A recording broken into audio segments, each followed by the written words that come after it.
बर्फीले पहाड़ों में रात का समय था। टूटा हुआ मंदिर जलकर राख हो चुका था और धुएं की परत में हर चीज धुंधली सी दिख रही थी। कमाडो तांजीरो धीरे धीरे वहां आता है। उसकी आंखों में थकान और चिंता साफ झलक रही थी। मुजान की हार के बाद दुनिया शांत थी, लेकिन उसके दिल में अभी भी एक अग्नि जल रही थी, ऐसी आग जो तलवार से नहीं उसके खून से उठी थी। रात की ठंडी हवा में उसने झोपड़ी के अंदर जली राख के ढेर को हटाया।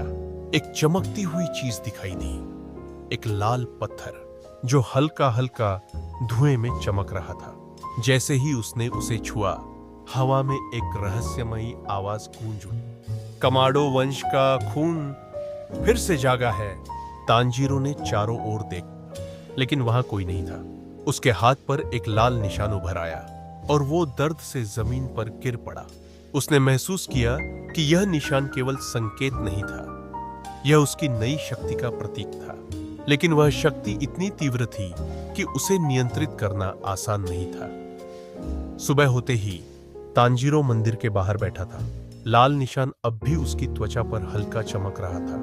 वो पुराने ग्रंथों में उत्तर खोजने की कोशिश कर रहा था और आखिरकार उसे क्योटो के खंडहरों तक पहुंचना पड़ा, जहां उसे उबयाशी की परिवार का आखिरी वंशज मिला, काइतो। काइतो ने बताया कि यह पत्थर देवताओं की ज्वाला है।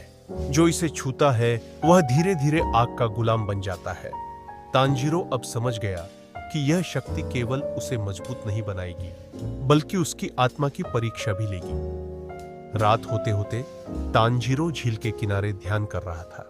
चारों ओर आग के छोटे छोटे गोले तैर रहे थे और हर कदम पर उसकी धड़कन तेज हो रही थी। तभी गांव से चीखें सुनाई दी और एक नया डेमन प्रकट हुआ जो खुद को अग्नि की आत्मा कहता था। तांजीरो ने अपनी तलवार उठाई।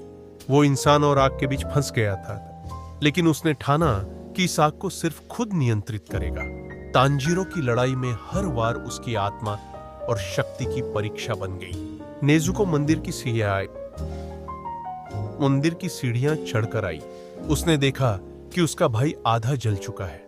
उसकी आंखें लाल हैं, लेकिन नेजुको ने उसे याद दिलाया कि यह आग केवल विनाश नहीं है, बल्कि जीवन देने वाली भी हो सकती है, जैसे मां की रसोई की आग। आखिरकार तांजीरो गिर पड़ा। लाल निशान धीरे धीरे बुझने लगा और उसके अंदर की आग शांत होने लगी। सालों बाद एक सुबह एक लड़का पहाड़ों में लकड़ी काट रहा था। उसके माथे पर हल्का लाल निशान था। कोई नहीं जानता था कि वह कौन है, लेकिन हवा में किसी ने फुसफुसाया, कमाडो तांजीरो, अब तुम आग नहीं प्रकाश हो।